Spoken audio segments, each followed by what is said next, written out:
Okay, today we're going to learn how to do our own dried fruit for infusions. And the reason I do this is sometimes, I like to have it higher proof. And if you make your own dried fruit, then they don't have any sulfites and everything. And so I'll go and I'll get something. Today, I'm doing the dark cherries, but you can do peaches and blueberries. And you can try all kinds of different things, pineapples, whatnot. But if you do something with cellulose in it, then what you do is you wait till you get the right flavor, and then you go and you pull it out. So anyway, so you take dark cherries, we'll throw them in here. We'll cut them in half. The frozen's better because as the water expands in the fruit, it breaks the cell walls and it gives more flavor. So anyway, we'll just speed through this. You chop up, the skins of them, get them all in half, and then I'm going to show you what I did yesterday. Is I cut them in half, put them in the oven, voila, it's done. So you take a spatula, and then you just got to kind of try to just get these things off of here. You try to get off as many as you can, and then we'll put some vodka in here and just kind of sop up all the juice that's left over. You come through.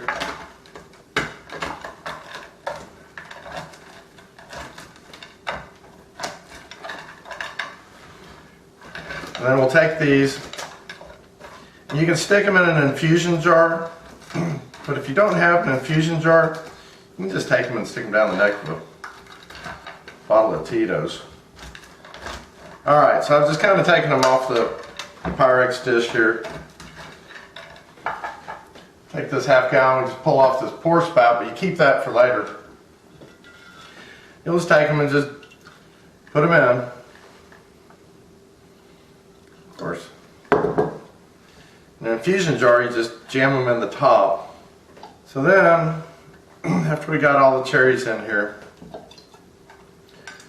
you'll have a bunch of the juice that's left over on the Pyrex. And so you just throw a little Tito's in here. Kind of wash it around a little bit. And then what you'll do is you'll take a funnel. I should have a funnel around here somewhere. There we go. You'll take a funnel.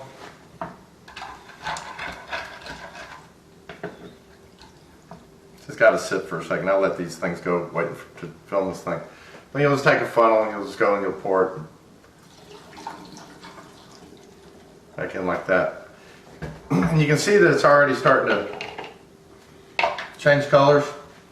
And if you just take this and then about every day or so, you just kind of give it a little one of those. Put back on your pour spout, and then that way when you're pouring it, it'll strain it out. And if you have an infusion jar, then these are the raisins. These are sour raisins from sour cherry raisins from Whole Foods.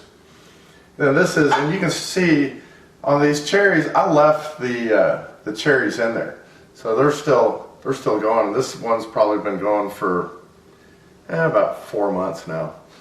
And I've got some that are like 12 years old that start really tasting like port or something. They kind of change through time. But the higher the proof, then the better they last.